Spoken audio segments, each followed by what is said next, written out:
La neige tombait ce soir de décembre en flocons denses et lourds, de ceux qui étouffent le calme habituel du village et enveloppent chaque chose d'un voile de silence et d'isolement. L'abribus de village en Provence, où Manon Dubois était assise, n'offrait qu'une protection dérisoire contre le froid mordant. Elle se blottissait contre la paroi en plexiglas, les bras enroulés autour de son torse dans une tentative vaine de conserver le peu de chaleur qui lui restait. Elle avait 28 ans, des cheveux blonds qui tombaient en vagues désordonnées sur ses épaules, et portait une fine robe couleur olive, manifestement conçue pour un intérieur chauffé, et non pour attendre dehors au cœur d'une tempête de neige. À ses pieds, sur le banc glacial, un sac marron usé contenait tout ce qu'elle possédait désormais au monde, une tenue de rechange, quelques photographies au coin corné et les papiers du divorce que l'on venait de lui jeter au visage à peine 3 heures plus tôt. Manon fixait ces documents, visibles à travers la fermeture éclair ouverte de son sac, et sentait l'engourdissement qui s'était emparé d'elle s'intensifier, se transformer en une chape de plomb. 3 années de mariage, anéanties parce que son corps avait échoué à accomplir la seule chose que son mari, Nicolas Leroy, jugeait essentielle. Elle avait bien tenté d'argumenter, de murmurer qu'il existait d'autres options, l'adoption, les traitements de fertilité, des chemins différents vers la parentalité. Mais Nicolas était resté de marbre, inébranlable dans son jugement glacial. Elle était défectueuse, inutile. Il la voulait hors de sa maison, hors de sa vie, immédiatement. Elle n'avait nulle part où aller. Ses parents étaient décédés des années auparavant, et elle avait perdu le contact avec la plupart de ses amis durant son mariage, Nicolas ayant toujours préféré qu'elle se concentre sur son rôle d'épouse plutôt que d'entretenir des relations extérieures qu'il jugeait superflues. Elle avait appelé sa cousine Lisa, son dernier espoir, mais celle-ci était en voyage à l'étranger et ne rentrerait pas avant 2 semaines. Le foyer pour femmes du canton affichait complet, avec une longue liste d'attente. Le peu d'argent qui lui restait sur son compte personnel couvrirait tout au plus une semaine dans un gîte ou une chambre d'hôte bon marché, si elle avait de la chance. Alors, elle restait là, dans cet abribus battu par les vents, à regarder la neige tomber en tourbillons hypnotiques et le village s'endormir autour d'elle, se demandant comment sa vie avait pu s'effondrer si complètement, si brutalement, en une seule et unique journée. L'engourdissement du froid commençait à gagner ses extrémités, et elle était si absorbée par son désespoir qu'elle ne remarqua l'homme et les enfants s'approcher qu'au moment où ils furent tout près. Relevant la tête, ses yeux rencontrèrent une autre silhouette vêtue d'un caban bleu marine, entourée de 3 enfants emmitouflés dans des anoraks colorés. L'homme devait avoir la trentaine bien entamée, avec des cheveux châtains légèrement ébouriffés par la neige et un visage où se lisait à la fois la force et une douceur inattendue. Les enfants, 2 garçons en veste verte et jaune encadrant une petite fille en rouge, semblaient avoir entre 6 et 9 ans. L'homme marqua une pause près de l'abribus. Manon vit son regard balayer la scène, s'attarder sur sa robe fine, son sac élimé, la façon dont elle tremblait malgré ses efforts pour paraître maîtresse d'elle-même. Elle détourna aussitôt les yeux, incapable de supporter la pitié dans le regard d'un autre inconnu. « Excusez-moi, » dit l'homme, sa voix à la fois douce et empreinte d'une réelle préoccupation. « Vous attendez un bus ?» Manon savait pertinemment qu'un horaire était affiché sur la paroi de l'abribus. Elle savait qu'il pouvait facilement vérifier et constater que le dernier bus desservant la gare du TER régional était parti 20 minutes plus tôt. Il n'y en aurait pas d'autre avant le lendemain matin. Mais elle hocha la tête malgré tout, un mouvement sec et presque convulsif. Oui, elle attendait, simplement, dans cette robe, sans manteau, par une température qui devait frôler les -10 degrés. « Madame, il fait terriblement froid. »« Ça va, je vais bien, » répondit Manon, mais sa voix la trahit, tremblante de froid et d'autres choses encore. Le désespoir, peut-être, ou l'épuisement infini de prétendre que tout allait bien alors que son monde venait de voler en éclats. La petite fille à l'anorak rouge tira sur la manche de l'homme. « Papa, elle est gelée. On doit l'aider. »« Zoé a raison, » ajouta l'un des garçons. « Tu te souviens de ce que tu nous dis toujours ? Qu'il faut aider les gens qui en ont besoin. » L'homme s'accroupit près de l'ouverture de l'abribus, se mettant à sa hauteur pour paraître moins intimidant. « Je m'appelle Théo Martin. Et voici mes enfants, Hugo, Zoé et Léo. Nous habitons à 2 rues d'ici. J'aimerais vous offrir un endroit chaud où passer la nuit. Au moins, le temps que vous puissiez organiser la suite. Il n'est pas prudent pour vous de rester dehors par ce temps. » Manon secoua la tête, un réflexe automatique de méfiance. « Je ne peux pas accepter. Vous ne me connaissez pas. Je pourrais être dangereuse. » Théo esquissa un léger sourire, un sourire qui n'atteignit pas complètement ses yeux graves. vous êtes assise dans un abribus par -10 degrés sans manteau. Le seul danger que vous représentez, c'est pour vous-même. Écoutez, je comprends que vous soyez méfiante envers les inconnus, mais j'ai mes 3 enfants avec moi, ce qui devrait vous rassurer sur mes intentions. Et je ne peux pas, en bonne conscience, passer mon chemin en voyant quelqu'un qui a manifestement besoin d'aide. Alors, s'il vous plaît, laissez-nous au moins vous offrir de quoi vous réchauffer et manger. Après ça, si vous voulez partir, je vous appellerai un taxi pour vous conduire où vous le souhaitez. D'accord ? Manon leva les yeux vers son visage, vers l'inquiétude sincère qui s'y lisait, puis vers les 3 enfants qui la regardaient avec cette compassion pure et sans fard que seuls les enfants possèdent, avant que le monde ne leur apprenne à détourner le regard. Elle pensa à la longue nuit glaciale qui l'attendait dans cet abri. Elle pensa à la possibilité très réelle qu'elle ne survive pas au froid. Elle pensa qu'elle n'avait aucune autre option, aucune, qui n'impliquait pas de mourir lentement de froid et d'humiliation. D'accord, murmura-t-elle, le mot à peine audible. Merci. Théo l'aida à se relever, et elle réalisa alors à quel point le froid l'avait affaibli. Ses jambes flageolaient. Sans une seconde d'hésitation, il retira son propre caban et le drapa sur ses épaules, ne restant lui-même qu'en pull. La chaleur immédiate de la laine épaisse fut un choc, un soulagement si intense qu'il lui arracha un sanglot étranglé. « Léo, donne-moi ta main. Hugo, tu tiens celle de Zoé. On rentre à la maison. » Ils marchèrent dans les rues enneigées, formant une étrange petite procession, jusqu'à ce qu'ils atteignent une jolie maison de campagne dans le Loiret, d'où émanait une lumière chaude et accueillante par les fenêtres. L'intérieur était tout aussi chaleureux, confortable et visiblement habité. Des dessins d'enfants étaient aimantés sur le réfrigérateur, et des jouets étaient soigneusement rangés dans des bacs près du salon. « Les enfants, allez vous mettre en pyjama », dit Théo en aidant Manon à s'asseoir sur le canapé et en l'enveloppant dans une couverture épaisse. « Je vais préparer du chocolat chaud dans une minute. »« On peut en faire pour la dame, aussi ?» demanda Zoé. « Bien sûr. » Tandis que les enfants montaient les escaliers dans un joyeux vacarme, Théo disparut dans ce que Manon supposa être une chambre et revint avec un pull épais et des chaussettes de laine. « C'était à ma femme, dit-il doucement. Valérie est décédée il y a 18 mois. Je pense qu'elle serait heureuse de savoir que ses affaires aident quelqu'un. » Manon se changea dans la salle de bain, immensément reconnaissante pour la chaleur du pull et la façon dont les chaussettes épaisses apaisaient la douleur de ses pieds gelés. Lorsqu'elle en sortit, Théo avait préparé le chocolat chaud ainsi que des tartines, et elle réalisa avec une pointe de honte qu'elle était affamée. Les enfants redescendirent en pyjama, et ils s'assirent tous autour de la table de la cuisine pendant que Manon mangeait et que Théo supervisait les derniers devoirs. C'était une scène de vie domestique si normale, si paisible, que Manon sentit les larmes lui piquer les yeux. C'était tout ce qu'elle avait toujours voulu, un foyer, une famille, des enfants. Et on l'avait chassée parce que son corps l'avait trahi. « Ça va ?» demanda Zoé, remarquant les larmes qui perlaient aux cils de Manon. « Quelqu'un t'a fait du mal ?» Manon essuya ses yeux d'un revers de main. « Ça va, ma chérie. Je suis juste très reconnaissante de la gentillesse de ton papa. » Une fois les enfants couchés, Théo prépara une tisane et s'assit en face de Manon dans le salon. « Vous n'êtes pas obligé de me raconter ce qui s'est passé, dit-il avec douceur. Mais si vous voulez parler, je suis là pour écouter. » Et Manon, à sa propre surprise, se mit à tout lui raconter. Son mariage avec Nicolas, les années d'essais infructueux pour tomber enceinte, les examens médicaux qui avaient révélé qu'elle ne pourrait probablement jamais concevoir naturellement.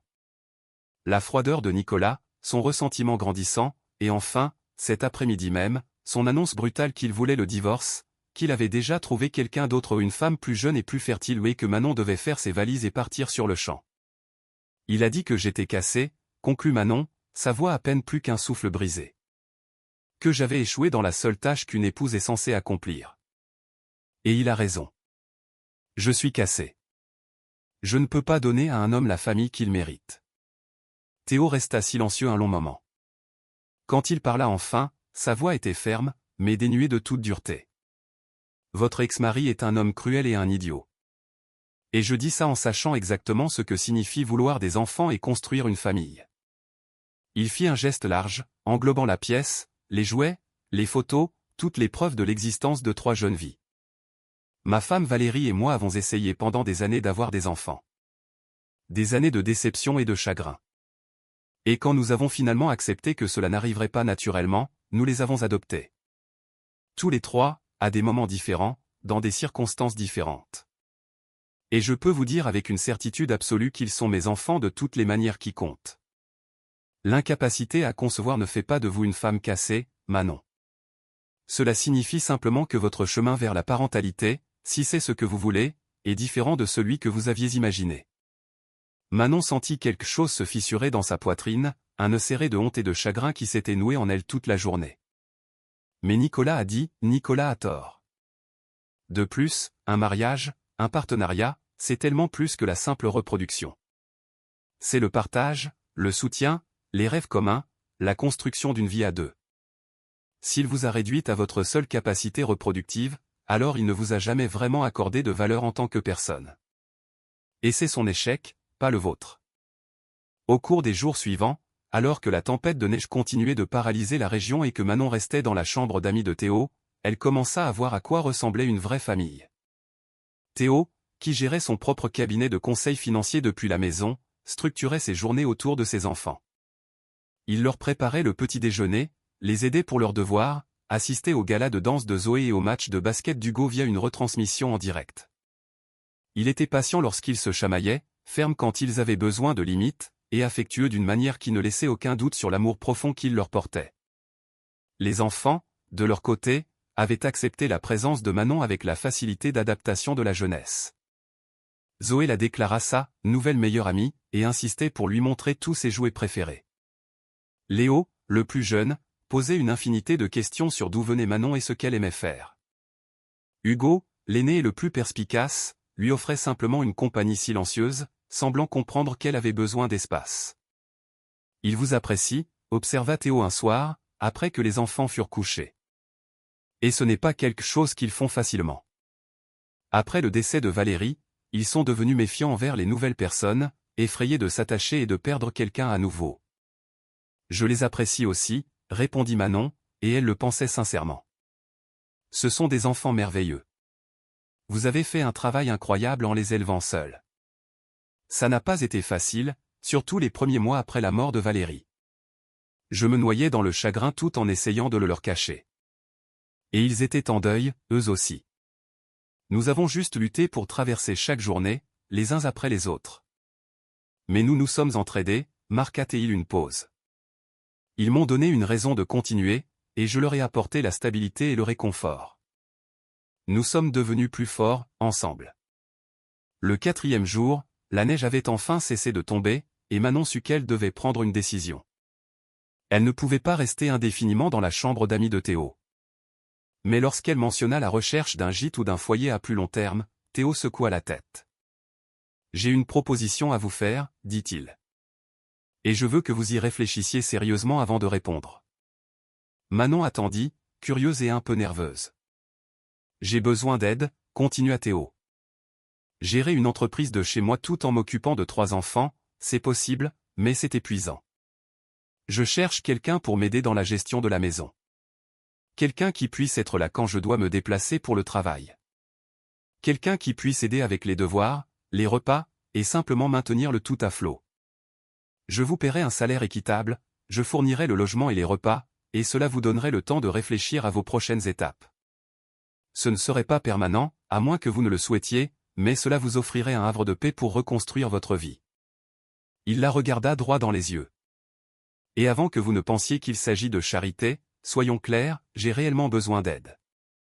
Valérie gérait une grande partie de la logistique de la maison. Depuis qu'elle est partie, je peine à tout suivre. Vous me rendriez un immense service. Manon se sentit submergée. Théo, vous me connaissez à peine. Et si je ne suis pas doué pour ça? Et si je vous déçois? Vous ne me décevrez pas. Je vous ai observé avec mes enfants cette semaine. Vous êtes naturelle avec eux, patiente et bienveillante. Et plus important encore, vous êtes quelqu'un qui a besoin d'une chance de repartir à zéro, et je suis quelqu'un qui peut la fournir. Aidons-nous mutuellement. Manon accepta, et au cours des semaines suivantes, elle s'installa dans le foyer des Martin. Elle cuisinait les repas, aidait aux devoirs et apprit le rythme de leur famille. Elle conduisait les enfants à leurs activités, assistait à leurs événements scolaires. Elle organisait la maison, gérait les courses et s'occupait des 1000 petites tâches qui font tourner un foyer. Mais plus que cela, elle devint une partie intégrante de leur vie. Elle apprit que Zoé adorait danser mais était terrifiée à l'idée de se produire en public. Elle découvrit que Léo avait un don pour le dessin et avait besoin d'encouragement pour partager son art. Elle comprit qu'Hugo s'inquiétait constamment pour ses jeunes frères et sœurs, endossant trop de responsabilités pour un garçon de 9 ans, et qu'il avait besoin de la permission d'être simplement un enfant. Et Théo, aussi occupé soit-il, remarquait tout. Il remarqua le retour du rire de Manon, le fait qu'elle avait commencé à parler de suivre des cours, qu'elle avait rempli le dossier d'inscription pour une formation en petite enfance au Greta local. « Vous êtes doué avec les enfants ?» lui dit-il un soir alors qu'il rangeait la cuisine après le dîner, pendant que les enfants jouaient dehors. « Vous devriez envisager d'en faire votre métier. »« J'y pense, » admit Manon. « Je n'ai jamais fini mes études, je me suis marié jeune et Nicolas ne voulait pas que je travaille. Mais peut-être que c'est le moment de découvrir ce que je veux vraiment faire de ma vie. » Valérie disait toujours que parfois, les pires choses qui nous arrivent se révèlent être le catalyseur des meilleurs changements, dit Théo en s'interrompant dans son geste. La perdre a été la pire chose qui me soit jamais arrivée. Mais cela m'a aussi appris ce qui compte vraiment. Cela m'a appris à apprécier chaque jour, à être présent pour mes enfants, à construire une vie basée sur l'amour plutôt que sur la simple réussite. 6 mois après cette nuit de décembre enneigée, Manon était inscrite à sa formation, travaillant pour obtenir son diplôme tout en continuant d'aider Théo à la maison. L'arrangement fonctionnait parfaitement pour tout le monde. Les enfants l'adoraient. Théo appréciait sa présence, et Manon, pour la première fois depuis des années, sentait qu'elle avait un but et une direction. Un soir, elle étudiait à la table de la cuisine lorsque Théo rentra d'une rare réunion en personne avec un client. Il avait l'air stressé, passant une main frustrée dans ses cheveux. « Mauvaise réunion ?» demanda Manon. « Réunion compliquée. Le client veut que je déménage à Paris pour 6 mois afin de superviser un projet. C'est une opportunité énorme. Ça pourrait vraiment développer l'entreprise. Mais je ne peux pas déraciner les enfants de l'école et je ne peux pas les laisser pendant 6 mois. Et si vous n'aviez pas à les laisser ? Dit Manon lentement. Et si je venais avec vous ? Nous tous. Je veux dire, les enfants pourraient suivre les cours à distance pendant un semestre et je pourrais gérer la maison à Paris comme je le fais ici. Ce serait une aventure. Théo la regarda avec une expression qu'elle ne put déchiffrer. Vous feriez ça ? Déménager temporairement à Paris juste pour m'aider ? Vous m'avez aidé quand je n'avais rien, dit simplement Manon. Vous m'avez donné un foyer, un but et une famille. Bien sûr que je ferais ça. Théo s'assit en face d'elle, et Manon remarqua qu'il semblait nerveux, ce qui était inhabituel pour lui. Manon, je dois vous dire quelque chose, et je ne veux pas que ça change notre arrangement ou que ça rende les choses bizarres, mais je ne peux plus le garder pour moi. Manon sentit son cœur s'accélérer. D'accord. Je suis tombé amoureux de vous, dit Théo à voix basse.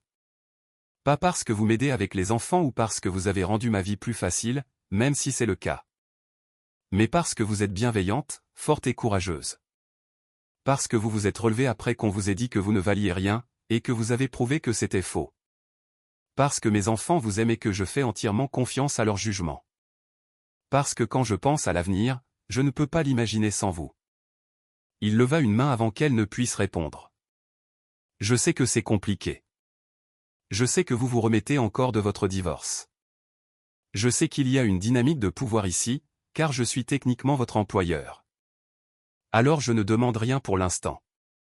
Je voulais juste que vous sachiez que vous êtes importante pour moi. Que vous comptez, non pas comme une employée, une nounou ou une aide, mais comme la personne que j'ai appris à aimer profondément. Des larmes coulaient sur le visage de Manon. Je vous aime aussi, murmura-t-elle. J'ai essayé de ne pas le faire, de garder une distance professionnelle, mais je n'y peux rien. Vous m'avez montré à quoi ressemble le véritable amour. Pas la possession, ni le contrôle, ni l'acceptation conditionnelle, mais le respect, le partenariat, et le fait de se choisir l'un l'autre, chaque jour. Théo tendit la main par-dessus la table et prit la sienne. Je veux que tu saches quelque chose.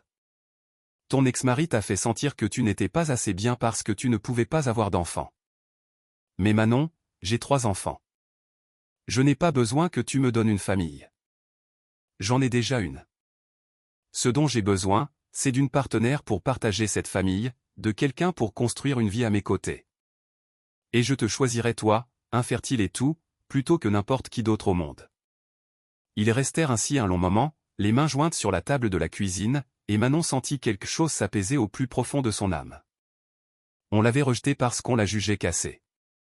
Mais Théo l'avait ramassée et lui avait montré qu'elle n'avait jamais été cassée du tout, juste blessée et sous-estimée par quelqu'un incapable de voir sa valeur.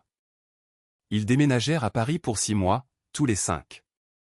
Ce fut chaotique, merveilleux et épuisant. À leur retour dans leur maison du Loiret, Théo demanda à Manon de l'épouser, et elle dit oui sans la moindre hésitation. Les enfants furent demoiselles d'honneur et porteurs d'alliance au mariage. Et lorsque le maire demanda si quelqu'un s'opposait à cette union, Léo se leva et cria « Pas question. On adore Manon. » Lors de leur nuit de noces, après que les enfants se furent endormis dans la maison des parents de Théo, lui et Manon étaient allongés dans le calme de leur chambre. « Tu penses encore parfois à ce que Nicolas a dit ?» demanda doucement Théo. « Sur le fait d'être cassé. » Manon resta silencieuse un instant. « Parfois. Mais ensuite, je me souviens que j'ai 3 enfants incroyables qui m'appellent maman, que j'ai un mari qui m'estime pour qui je suis, pas pour ce que mon corps peut ou ne peut pas faire, que j'ai un diplôme en petite enfance et un travail que j'adore dans un centre de loisirs local. Que j'ai une vie pleine de sens, de but et d'amour. Et je réalise que Nicolas avait tort sur toute la ligne. Je n'ai jamais été cassé. J'étais juste avec la mauvaise personne. Quelqu'un qui ne pouvait pas voir ce que j'avais à offrir. « Tu as tellement à offrir, » dit Théo en la serrant contre lui. « Tu as sauvé ma famille autant que je t'ai sauvé cette nuit-là. Nous ne faisions que survivre, sans vraiment vivre. Tu as ramené la joie dans cette maison. Tu nous as rappelé qu'il était permis de rire à nouveau, d'espérer à nouveau, d'aimer à nouveau. » Des années plus tard, lors de la cérémonie de remise des diplômes du lycée de Zoé, Manon était assise à côté de Théo, regardant leur fille recevoir son baccalauréat. Léo et Hugo étaient de l'autre côté, tous deux plus grands qu'elle maintenant, tous deux épanouis dans leur propre voie.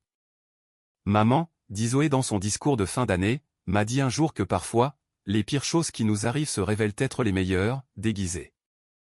Elle a été rejetée parce que quelqu'un ne voyait pas sa valeur.